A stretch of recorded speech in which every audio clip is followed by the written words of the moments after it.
સુરજબારી ટોલનાકા પર dumper ચાલકોનો હંગામો 4 kilometre લાંબો traffic jam. કચ્છના પ્રવેશદ્વાર સમાન સુરજબારી ટોલનાકા પર આજે વહેલી સવારથી ભારે અફરાતફરીનો માહોલ સર્જાયો છે.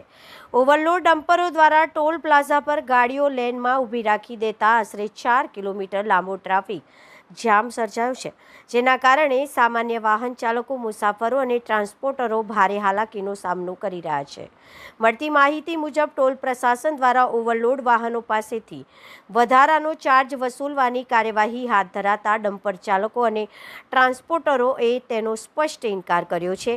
ટ્રાન્સપોર્ટરોનો સીધો જવાબ હતો કે અમારા તરફથી કોઈ પણ પ્રકારનો ઓવરલોડ ચાર્જ ભરવામાં નહીં આવે. ગાડીઓ ચાર્જ ભર્યા વગર જ પસાર થશે, નહીં તો ગાડીઓ અહીં જ રહેશે અને કોઈને પણ નીકળવા નહીં દઈએ. આ વિરોધના પગલે ડમ્પર ટોલની લેનમાં જ ઊભા રાખી દેવામાં આવ્યા છે, જેના કારણે બંને તરફ વાહનોની લાંબી કતારો લાગી ગઈ છે. પરિસ્થિતિ એવી બની છે કે સામાન્ય લોકો કલાકો સુધી જામમાં ફસાઈ રહ્યા છે. સૂત્રોના જણાવ્યા અનુસાર ઘણા ડમ્પરો ઓવરલોડ માલ સાથે ફરી રહ્યા હોવાનું તેમજ તેમાં ગેરકાયદેસર ખનનનો માલ હોવાની શંકા વ્યક્ત થઈ રહી છે. અનેક વાહનો પર નંબર પ્લેટ પણ જોવા મળતી નથી, છતાંય આવી ગાડીઓ બેફામ રીતે રસ્તા પર દોડી રહી છે. સ્થાનિક સ્તરે ઉઠતા પ્રશ્નોના મુજબ આવા ઓવરલોડ વાહનોના કારણે રોડ ડેમેજ, બ્રિજને નુકસાન અને ગંભીર અકસ્માતોનું જોખમ સતત વધી રહ્યું છે. છતાંય કેટલાક ટ્રાન્સપોર્ટરોને તેની કોઈ ચિંતા દેખાતી નથી.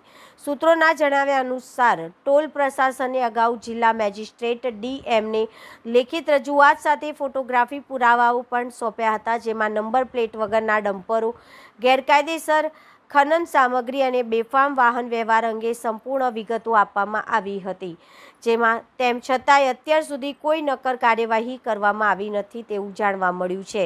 વારંવાર સુરજબારી ટોલ નાકા પર આવી સમસ્યાઓ સર્જાતી હોવા છતાંય પ્રશાસન તરફથી કાયમી ઉકેલ લાવવામાં નિષ્ફળતા સામે પ્રશ્નો ઊભા થઈ રહ્યા છે. હાલ સ્થિતિ તંગ છે અને લોકો પ્રશાસનની તાત્કાલિક કાર્યવાહીની માંગ